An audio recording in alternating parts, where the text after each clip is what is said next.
This video tutorial will show you how to create and run a MATLAB program. The command window is designed to execute individual commands one at a time. You can automate the execution of many commands or build a complex application by writing a MATLAB program. This is a collection of MATLAB commands and functions, also known as statements, stored on disk as a text file of type .m, known as an M file. You can create a new MATLAB program by clicking here,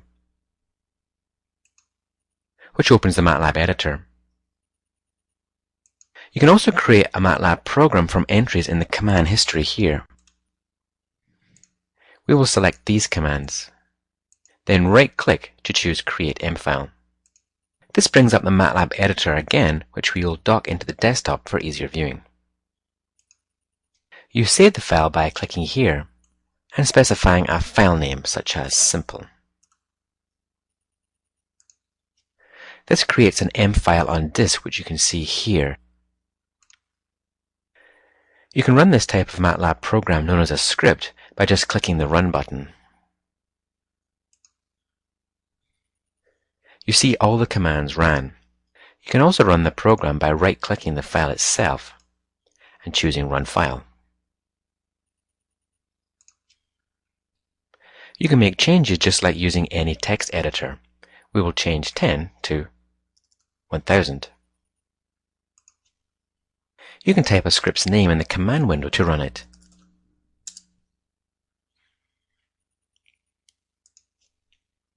To call a program by typing its name, the M file has to be located either in the current directory or on the MATLAB search path.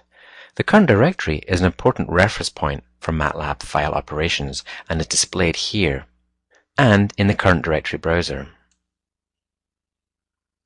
Here. The current directory browser displays the contents of the current directory and lets you change it by navigating the file system.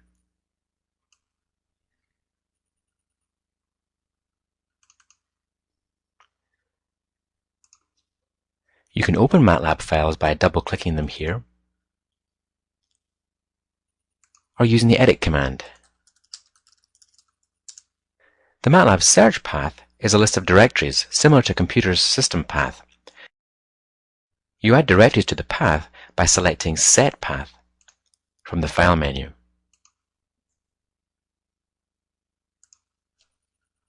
You expand your MATLAB program by adding more commands and language constructs, such as we'll make X a column vector using the transpose operator and parentheses. Add a comment with the % symbol. Add a for loop statement for k equals 1 to 5, which repeats the next set of commands 5 times. We will multiply log of x by k and assign the result to each column of y. And add the end statement required for the for loop. There are a number of tools in the editor to help you write and format your code, such as Smart Indent, accessible from the right-click menu. Let's save the code, clear the workspace to remove the previous values of x and y, and run. Now when y is plotted, there are 5 lines, one for each of the columns in y. We can confirm that y is a 1000 by 5 matrix by looking in the workspace browser. As well as MATLAB script files like this, you can also create MATLAB function files. MATLAB function files start with the function keyword, have a function name that should match the file name on disk. You can specify optional input parameters. Here we will pass in the value for the for loop count and update the for loop. You can also optionally specify one or more output arguments. We will save it, clear our workspace, then call our function, assigning the result to a variable g and specify an input argument of 10. Here we see there are 10 lines on the plot, and G is the only variable returned to the MATLAB base workspace. You can call a MATLAB function or script from another function or script, allowing you to create a large multi-file application.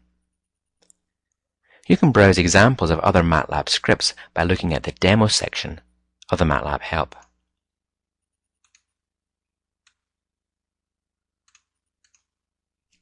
Click here to view the code in the editor.